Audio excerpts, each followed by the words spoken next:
हमारे व्यस्त जीवन में ईश्वर की आवाज़। हम सभी अपने जीवन में आशीष और कृपा पाना चाहते हैं, इसलिए प्रार्थना भी करते हैं। पर यह ध्यान देना जरूरी है कि आशीष और कृपा के मार्ग में योग्यता क्या है। योग्यता है विनम्रता। जो विनम्र है वही आशीष पाता है। आशीष और कृपा के मार्ग में बाधा क्या है? बाधा है अहंकार रहित होना। अहंकार हमें आशीष से वंचित करता है। आज हम इस पर विशेष चिंतन करें। 19वां सामान्य सप्ताह 16 अगस्त 2025 शनिवार। पहला पाठ नबी योशुआ का ग्रंथ अध्याय 24 पद संख्याएं 14 से 29 तक और संत मत्ती का सुसमाचार अध्याय 19 पद संख्याएं 13 से 15 तक।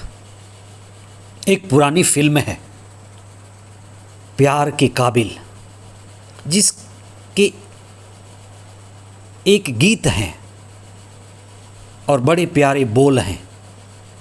बच्चे तो भगवान की मूरत होते हैं, बच्चे तो अल्लाह की सूरत होते हैं।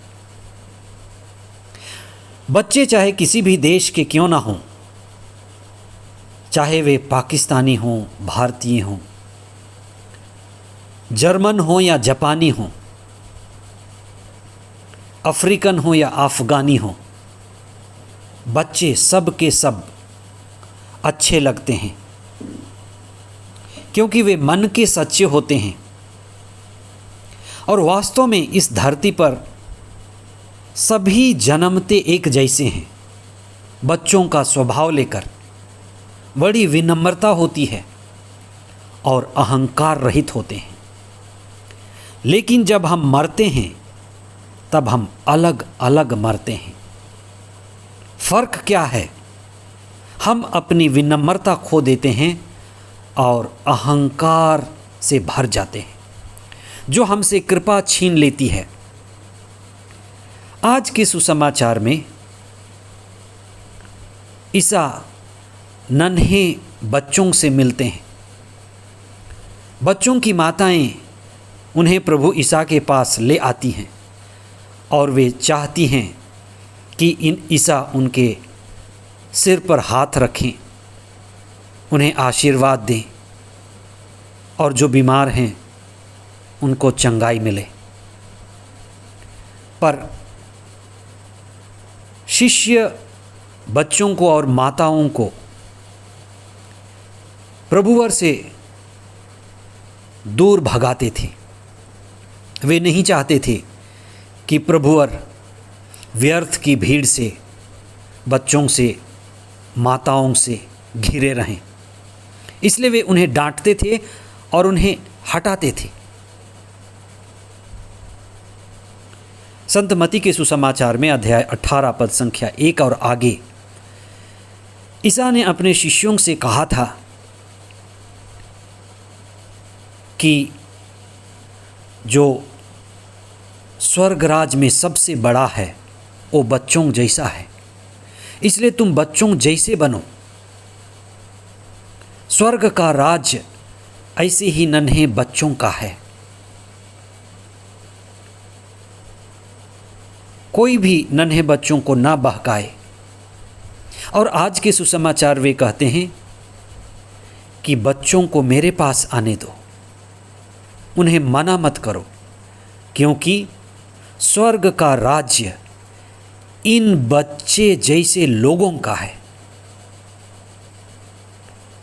आखिर माताएं अपने बच्चों को क्यों प्रभु के पास ले आती थी? सबसे पहली बात तो इस्राएली लोग गुलाम थे।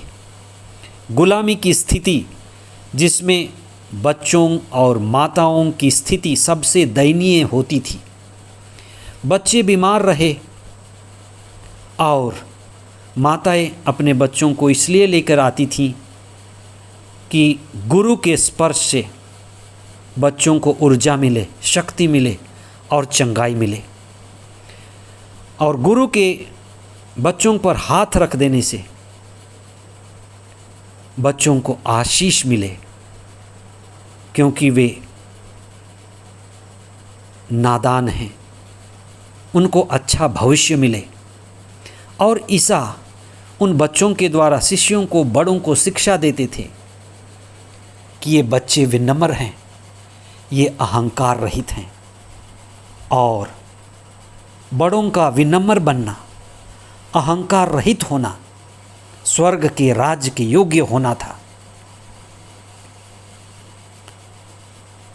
आखिर बच्चे जैसे लोग कौन हैं?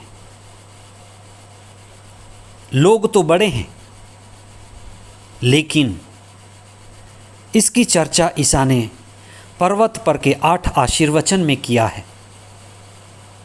बच्चों जैसे लोग वे हैं जिन्हें ईसा स्वर्ग राज्य के योग्य और अधिकारी कहते हैं। ईसा ने 8 धन्यता के वचन कहे हैं जिसे हमें अपने जीवन में उतारना है। वास्तव में ईसा जो हमारे प्रभु हैं स्वयं बच्चों जैसे थे, और उनके अंदर ये 8 विशेष गुण, जिसको हम 8 आशीर्वचन कहते हैं, ये ईश्वर के ही सद्गुण हैं, ईसा के ही सद्गुण हैं, महात्माओं और धर्मात्माओं के ही सद्गुण हैं। आज हम उस पर चिंतन करें। ईसा कहते हैं धन्य हैं वे जो विनम्र हैं, बच्चे विनम्र हैं। और इसी तरह ईसा कहते हैं धन्य हैं वे जो हृदय के निर्मल हैं, दयालु हैं, शोक करते हैं। और सबसे बड़ी बात, बच्चों में अहंकार नहीं होता और वे विनम्र होते हैं। यही उनकी सबसे बड़ी ताकत है। और जो अहंकार रहित है वह मुक्त है,